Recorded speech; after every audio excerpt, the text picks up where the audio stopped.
Bem, aqui nessa outra questão, ainda envolvendo dinâmica, e aí lembra, falou em dinâmica, tem que lembrar de quem? Das leis de Newton, né? O conceito de força e tudo mais, né? Vamos ver aqui o que que aqui diz aqui a questão. Ele fala o seguinte: dentre as grandezas físicas envolvidas no movimento do sistema paraquedas-corpo do vídeo, assinale aquela de natureza vetorial.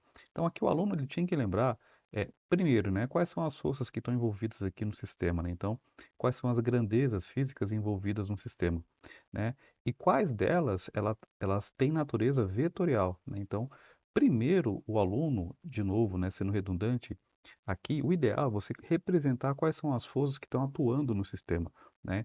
É aquela coisa que a gente sempre fala para o aluno, né? Representa, né, quais são as forças. Bom, o objeto cai por quê? Porque tem um campo gravitacional e esse campo gravitacional atua sobre qualquer objeto que tem massa, e aqui eu vou desprezar a massa do paraquedas, tá? Eu vou admitir apenas a massa do objeto, aqui no caso do corpo, desse hominho aqui.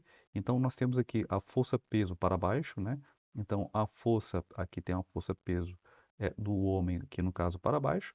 Aqui em cima, no paraquedas, lembra? Tem uma força resistiva, ela que faz, que suaviza a queda do paraquedas. Então, essa força resistiva é devido ao quê? Devido ao ar.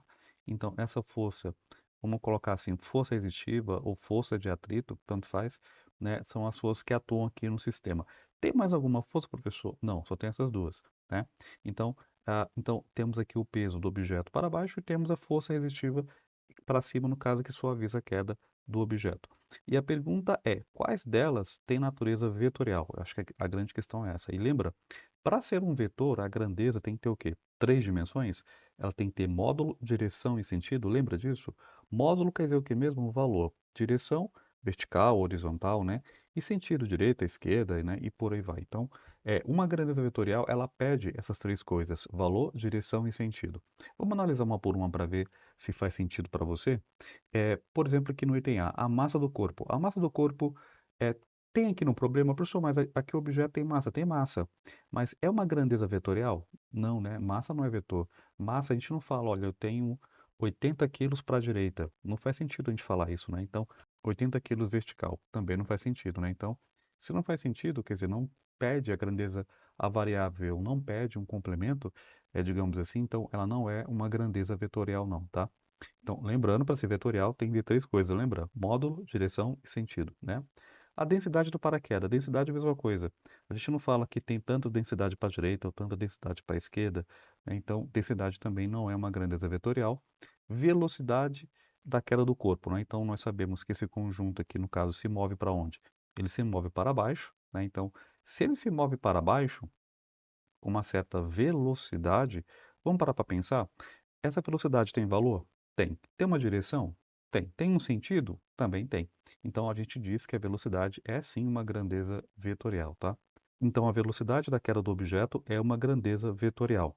A área da superfície do paraquedas. Essa área aqui da superfície do paraquedas é uma grandeza vetorial? Não, a área mede um comprimento ali, delimita uma região, é, né, tem um valor de área, tem um valor, mas a gente não fala 10 metros quadrados para a direita ou para a esquerda ou vertical, então a área não é vetorial não, tá?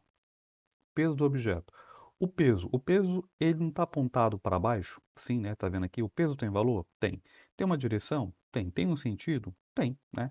Então o peso aqui no caso é para baixo, vertical e tem um valor, né? Assim como a velocidade. Então o peso também é uma grandeza vetorial, né? Então quais são que grandezas vetoriais que estão envolvidas aqui no problema?